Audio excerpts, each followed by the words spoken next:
আজকে 4 ভাই বোন একসাথে হলো। আজকের দিনটা আমার কাছে খুব special. Good morning everyone, welcome back to the channel রোজ নামছে। তোমাকে গুড মর্নিং বললাম, কিন্তু আমার এত কষ্ট হচ্ছে যেন ভেতর থেকে একবারে কান্না ঠেলে আসছে। গতকাল যে ডাক্তার দেখাতে গেছিলাম, রাকেশ তো তোমাদেরকে বললো, আর উনি বলে দিয়েছেন ভয়েস রেস্ট ছাড়া গলা কোনোভাবেই কিওর হবে না, একমাত্র ওষুধ ওইটাই। উনি এটাও বলেছেন যে তুমি যদি একদম চুপচাপ থাকো, কথা না বলো, তাহলে তোমার 15 দিনের মধ্যে ঠিক হয়ে যেতে পারে।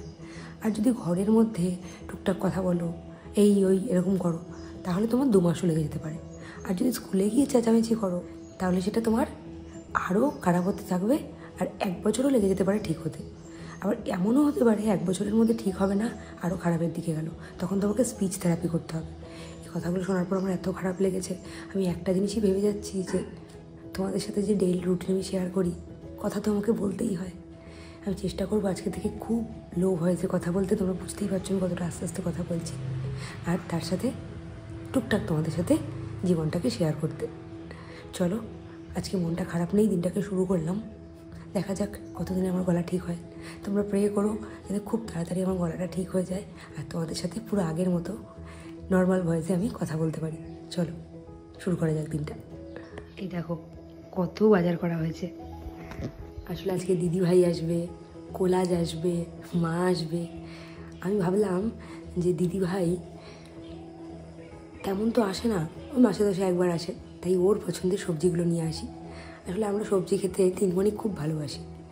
আমি আর রুম তো ভালোবাসি, সেটা তোমরা দেখেইছো। দিদিভাইও খুব ভালোবাসে। যেই সব সবজিগুলো ওইখানে পাওয়া যায় না খুব একটা, আমি চেষ্টা করছি সেই সব সবজিগুলো আনার। সবজিগুলো এখন গুছিয়ে ফেলবো, কী কী রান্না দেবো দেখি। অনেক সবজি এনেছি, এত তো রান্না করা যাবে না, কিন্তু চেষ্টা করি কতটা কী করা যায়।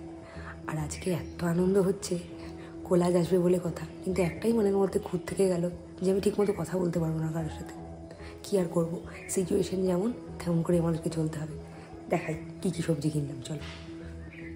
প্রথমেই বলি, কিনেছি এই কচুটা। আসলে কচু তো ওখানে পাওয়া যায় না, সেটা আমি জানি। ইচ্ছে ছিল কচু বাটা করার, কিন্তু পরে দেখলাম বাজারে মোচা পেয়ে গেলাম। মোচার যা দাম ওইখানে শুনেছি, আমাদের এখানে মাটন ফেল, তাই ভাবলাম মোচা ঘন্ট করব। আরও টুকটাক কিছু বাজার করেছি, তবে ওগুলো ওখানে পাওয়া যায়। যেমন বেগুন কিনেছি, একটু ধনেপাতাও কিনে নিয়েছি, আর একটু টমেটো নিয়েছি। রান্না করতে টমেটো লাগেই, রান্না না হলে টেস্ট ভালো হয় না। তার সাথে কিনে নিয়েছি একটু পেঁয়াজ কলি। আসলে এই সময়ের পেঁয়াজ কলিগুলো না বেশ কচি হয়, এরপরে অবশ্য পেঁয়াজ কলিগুলো বুড়ো হয়ে যায়, তখন কেমন ডাঁটার মতো ছিবড়ে হয়। তাই এখন কচি পেঁয়াজ কলি পাওয়া যাচ্ছে, সেগুলো নিয়ে নিলাম। আর যেই জিনিসটা ওইখানে একদম পাওয়া যায় না, সেটাও কিনে নিয়েছি, পটল।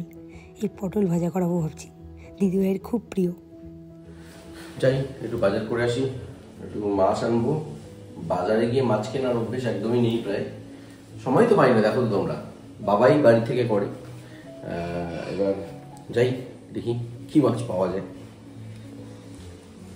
রাকেশ বাজারে গেছে, মোচা চিংড়ি করার প্ল্যান আছে। মোচা তো কাটা খুব ঝামেলা, তারপরে শাকও আছে, শাক বাছতে হবে, মোচা কাটতে হবে। তাই জন্য শিবানীদির কাছ থেকে যে মোচা নিয়ে এসেছি, মোচাটা বেছে দিই। আর যদি চিংড়ি মাছ রাকেশ পায়, তাহলে আজকে মোচা চিংড়ি হবে। আর শিবানীদি এই রান্নাটা দারুণ করে। যেহেতু আয়ারল্যান্ডে মোচা খুব একটা পাওয়া যায় না, পাওয়া গেলেও 1 পিস মোচার দাম নেয় 600 টাকা 700 টাকা, তাই মোচা ঘন্টটা ভাবলাম আজকে মেনুতে রাখা যাক। রাকেশ বাজার করে ফিরে গেছে, আর যা যা বলেছিলাম একেবারে সুন্দরভাবে গুছিয়ে নিয়ে এসেছে। এই দেখো, চিংড়ি মাছ নিয়ে এসেছে, আর তার সাথে নিয়ে এসেছে বেশ বড় সাইজের একটা কাতলা। আমাদের এখানকার মাছ ওইখানে তেমন পাওয়া যায় না, আর যেগুলো পাওয়া যায় সেগুলো হয় ফ্রোজেন। ওই জন্য ভাবলাম যে মাছই খাওয়ানো যাক, একেবারে টাটকা।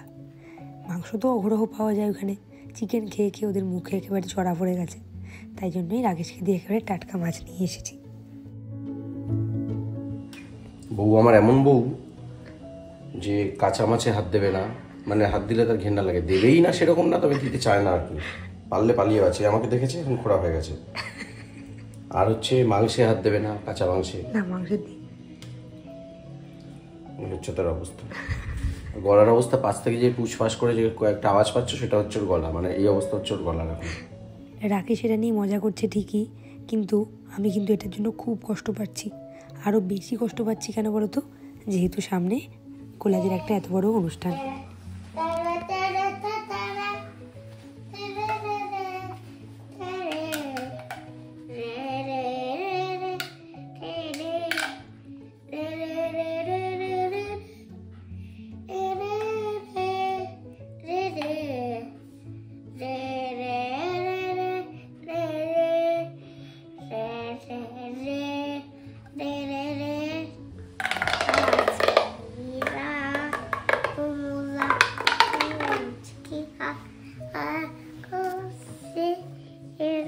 চিয়ে আজকে রাত ওমরা পুছ কি আর খুশে এসেছিয়ে।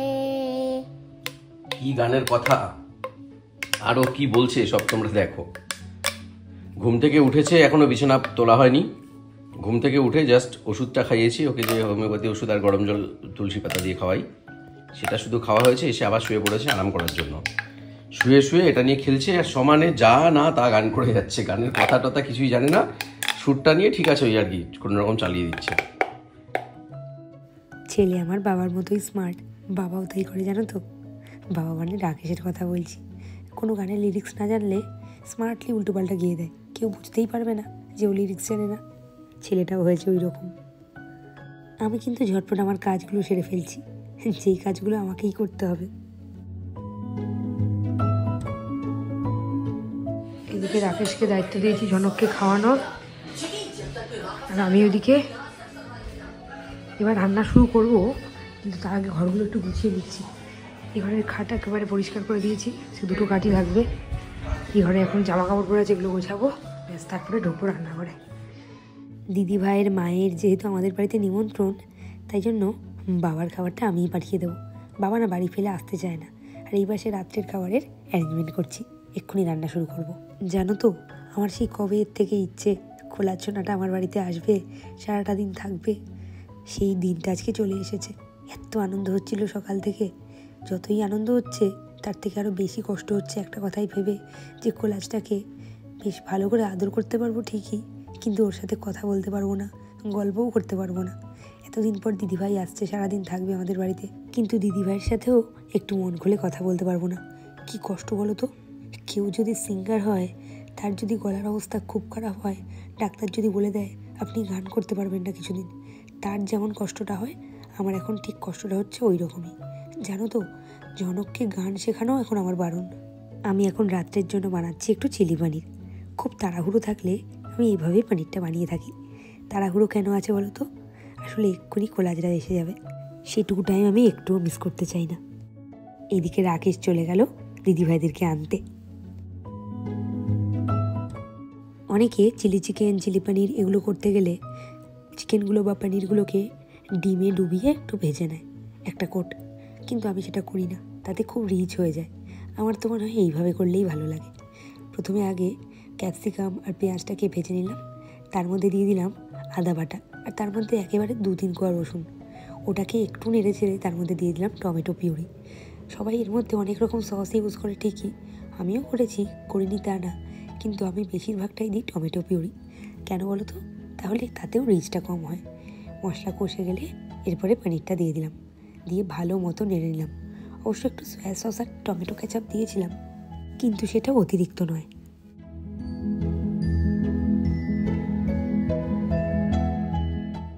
লাস্টে একটু কর্নফ্লাওয়ার দিয়ে দিয়েছি। এই যে আমার চিলি পনির একেবারে রেডি।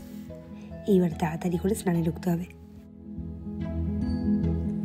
রান্না বান্না হয়ে গেছে, এবারে স্নানে যাবো। ঘড়ির দিকে বারবার তাকাচ্ছি। রাকেশ ঝনককে গানের ক্লাস নিয়ে গেছে, যখন ওকে নিয়ে ফিরবে একবারে ওদেরকে নিয়ে আসবে। আমি তার আগে স্নানটা সেরে নিই, নাহলে একটু টাইম মিস হয়ে যাওয়া মানে অনেকটা টাইম মিস হয়ে যাওয়া। কারণ আজকে রাত্রে থাকবে না, যেহেতু রাতেই চলে যাবে, তাই ভালো লাগছে না। যতক্ষণ থাকবে ততক্ষণ যাতে গল্প করতে পারি। তাদের করে স্নানটা সেরে আসি। ঝনক গান শিখে বাবার সাথে চলে গেছে কোলাজদেরকে আনতে, আর গিয়ে ভাইকে কত আদর দেখো। আচ্ছা, ঝনক কিন্তু জানতো না যে ওর মনি এবং কোলাজ ভাই সব এখানে চলে এসছে অলরেডি। ও কালকে এখানে পড়তে এসছে, কিন্তু ওকে আনা হয়নি, আমরা এসে চটকে গেছি। তোমরা সেটা দেখবে আজকে, বা দেখে ফেলেছো অলরেডি। তো এই হচ্ছে কোলাজ বাবু। কোলাজ ঝনক আজকে খুব আনন্দ পেয়েছে, হঠাৎ করে দেখে চমকে গেছে, ভাবছি যে ওরা কখন আসলো। ও জানতো যে ওরা আজকে আমাদের বাড়িতে যাবে, কিন্তু ওরা যে অলরেডি চলে এসছে চাকদায় সেটা জানতো না। মানে ওর মাথায় ব্যাপারটা অতটা ঢোকেনি আর কি। ওরে বাবালি, কি আদর, কি আদর ভাইকে, কি আদর, কি আদর। ওরে বাবা, ওরে বাবা। ওদের আদর আজকে চলতেই থাকবে সারাদিন, দুষ্টুমিও চলবে। আবার পরে দেখা করেছি ওদের সাথে। 1:15 বাজে, এখনও ওরা ঢোকেনি। ওয়েট করতে করতে একেবারে বোর হয়ে গেছি আমি। আর ওইদিকে ভাতটা বসিয়ে দিলাম, আর ঝনকের ফলের রসটাও রেডি করে রাখলাম, এলেই ওকে দিয়ে দেবো। আর কৈলাসবাবুর সাথে এক্ষুনি সামনাসামনি দেখা করাচ্ছি। এই প্রথম কৈলাসবাবু মাম্মার বাড়ি আসছে, দারুণ ব্যাপার। আজকে কিন্তু তোমরা 4 ভাই বোনকে একসাথে দেখতে পাবে। রাত্রিবেলা চেরি বেরি দুজনেই আসবে। এই প্রথম 4 ভাই বোন একসাথে হবে, দারুণ ব্যাপার না?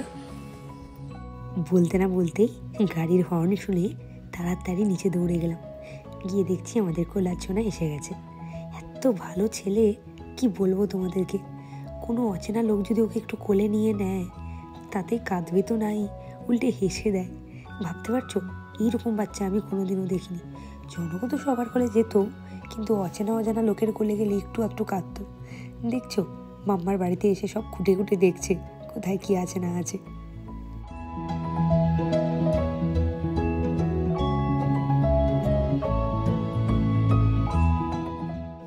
আজ কিন্তু আরও বেশি ভালো লাগতো যদি সাথে উষ্ণিসদাও থাকতো।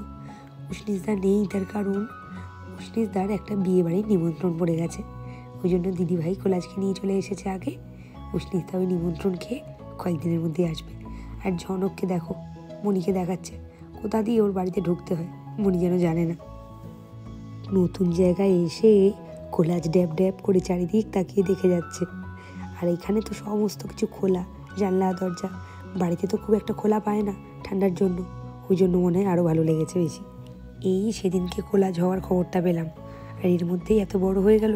আর প্লেনে করে হুশ করে উড়ে এত দূরে মাম্মার বাড়িতে চলে এলো। কি ভালো লাগছিল আজকের দিনটা। তোমাদের সাথে সবটা শেয়ার করি তো, ওই জন্য নিজের আনন্দটাও যতটা পারছি শেয়ার করছি। তোমরা বুঝতেই পারছো আমার কতটা আনন্দ হচ্ছিল। আর ঝনক তার মধ্যেই পেয়ে গেল মনির কাছ থেকে গিফট।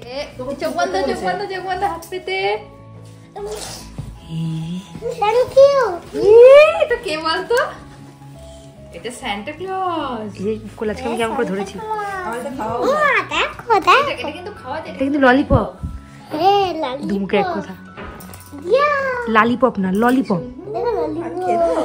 এটা দেখছে দেখো। ঝনক কিন্তু শুরু করেছে ওর দাদা দায়িত্ব পালন করা। ওই দেখো, কৈলাস ফলের রস খাচ্ছে, আর ও এসে ওর যত খেলনা আছে সব এনে কৈলাসের সামনে ফেলছে। যেটা ভালো লাগে সেটাই নেবে। আয়ারল্যান্ডে তো সব কিছুরই খরচ বেশি। সামান্য চুল ট্রিম করতে ওখানে লাগে 3,500-4 হাজার টাকা।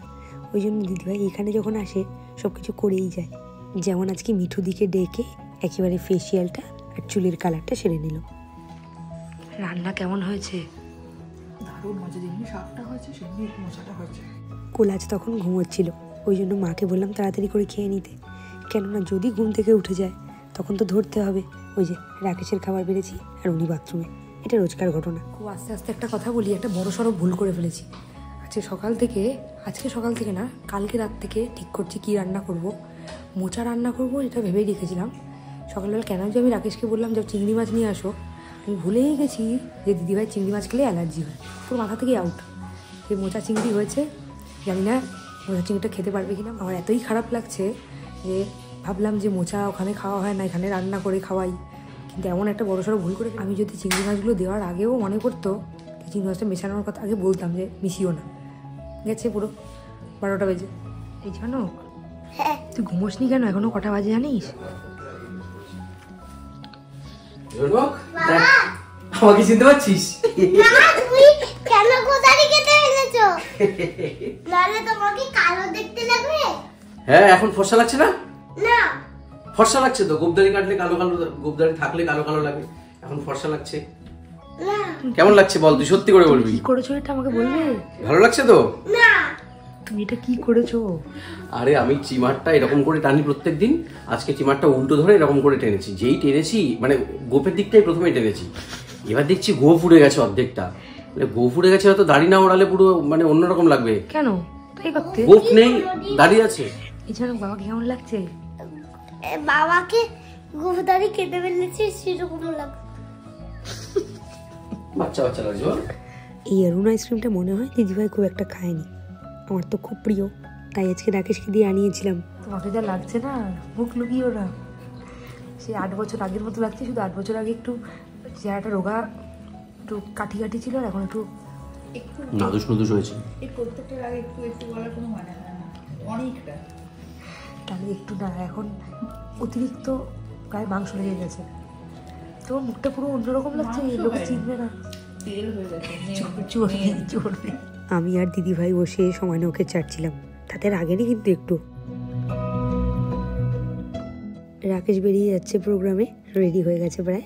আর জনককে সেই কখন শুইয়েছি, এখনো পর্যন্ত শুয়ে শুয়ে বক বক করে যাচ্ছে, ঘুমের কোনো বালাই নেই। সারাটা দুপুর এই ভাই আর দাদা এক বিন্দুও ঘুমোলো না, দুজনেরই এক্সাইটমেন্ট তুঙ্গে। এই ওকে দেখে উত্তেজিত হচ্ছে আর ও একে দেখে উত্তেজিত হচ্ছে। সন্ধ্যেবেলা দেখো দুটোর খেলার বহর। আর মা একটা কথাই বলছে, এই দুটোতেই এই অবস্থা করছে, এক্ষুনি চেরি বেরিয়ে এলে কি না ঘটবে ঘরের মধ্যে, বিস্ফোরণ।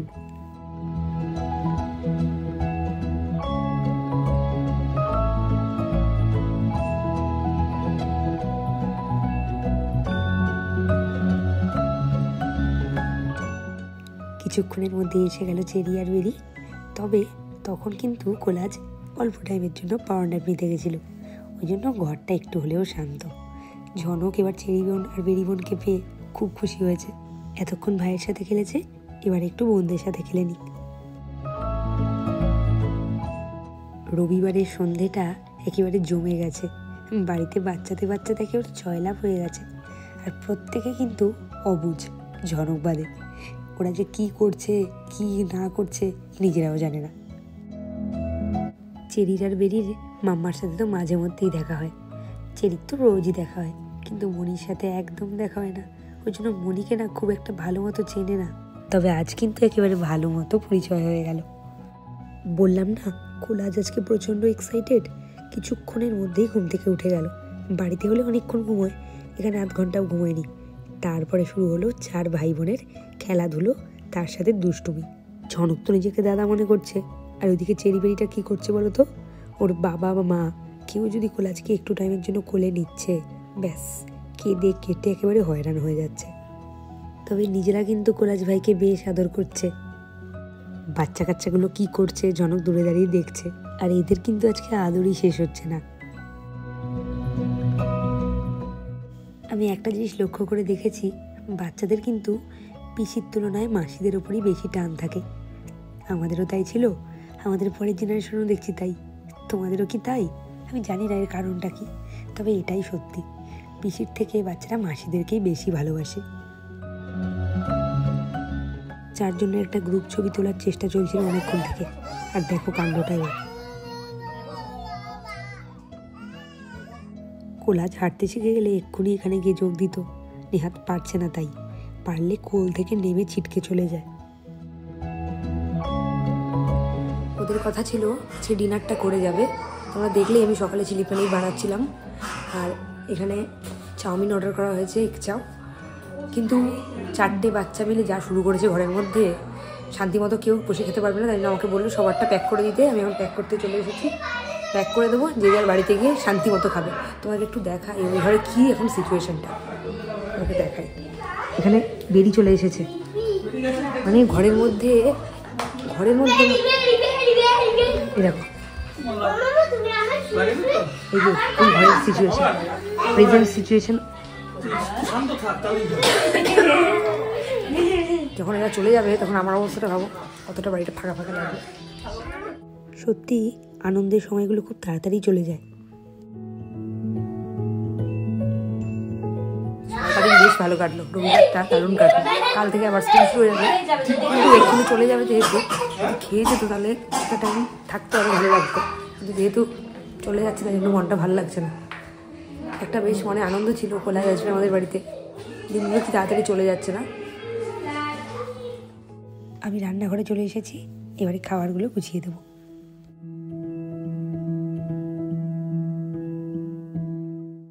আজকে ভেবেছিলাম সবাই একসাথে বসে খাবো, কিন্তু 4টে বাচ্চা মিলে আমাদেরকে একেবারে নাজেহাল করে ছেড়ে দিল, তাই আমাদের আশা আর পূর্ণ হলো না। এ মা, তোমাকে আইসক্রিম খেয়ে প্লাস্টিক দিয়েছে, যা কি করবো, আর কিছুতেই থামবে না, চলে গেলাম, ব্যাস হয়ে গেল, মাম্মার বাড়ি ঘোরা শেষ। আমি একটা কথাই ভাবছিলাম, এরপরে যখন কোলাজ আবার আমাদের বাড়ি আসবে তখন নিশ্চয়ই কথা বলতে শিখে যাবে। তখন ওই দেখো দূরে ঝনকটাকে ফ্রিজ খুলেছে, কেন বলো তো? মনি যে সকালে ওকে ললিপপটা দিয়েছিল ওইটা খুঁজতে গেছে।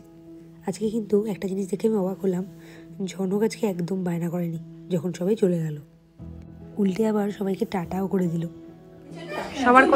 সবার কোলে একটা করে বাচ্চা। এই আমার খুশি তোমরা কিন্তু এসো। সবার কোলে একটা করে বাচ্চা।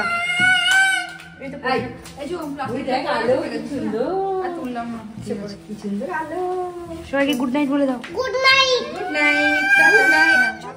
সবাইকে টাটা করতে ব্যস্ত ঝনক, কিন্তু দিয়ার কাছ থেকে আদরটা খেতে কিন্তু একদম বলেনি।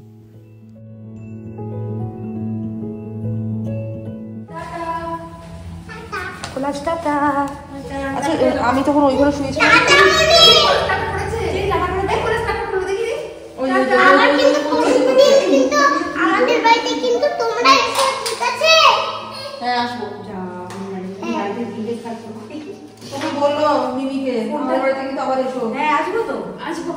সেই টাটা করে দাও, যে মনে করে টাটা করে দাও। ভালো করে থাকো, সিঙ্গলটা যাতে না আসে।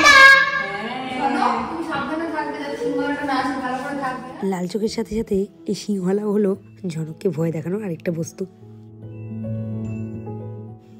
রাকেশের আজকে কোথায় প্রোগ্রাম ছিল সেটা একটু তোমাদেরকে দেখিয়ে দিই।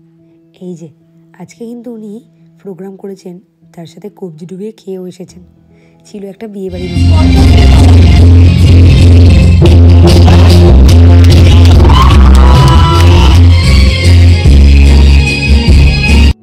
সবাই চলে যাওয়ার পরে ঝনককে আগে খাইয়ে দিয়েছি। এরপরে আমি আবার নিজের খাবারটাও রেডি করে নিচ্ছি, মানে একটু গরম করে নেব। রাকেশ তো প্রোগ্রামে গেছে, এখনো ফেরেনি প্রোগ্রাম করে। আর ঝনক আজকে দুপুরবেলা এতটাই বাদরামি করেছে, একদম ঘুমোয়নি। সকালবেলা অবশ্য 10টার সময় ঘুমতে করেছিল, তাই জন্য আজকে রাত্রিবেলা 9:30টার মধ্যে শুয়ে পড়েছে। এদিকে ঝনক ঘুমিয়েও পড়েছে, দেখবে সবে 10টা 15 রয়েছে। ওই যে ঝনক ওইদিকে ঘুমিয়ে পড়েছে। আর যেহেতু রাকেশ নেই, রাকেশের আজকে অনুষ্ঠানটা হলো দেখলেই একটা সঙ্গীতের অনুষ্ঠান, ওখান থেকেই খাওয়া দাওয়া করে আসবে। তাই জন্য ভাবলাম এবার আমি খাওয়া দাওয়াটা সেরে ফেলি। আজকে তাহলে খেতে খেতেই দিনটাকে শেষ করি, আর তোমাদেরকে সবাইকে গুড নাইট জানাই। কাল আবার নতুন ব্লগে দেখা হবে। আশা করি আজকের ব্লগটা তোমাদের সবার খুব ভালো লেগেছে। চলো আজকের মতো গুড নাইট, টাটা।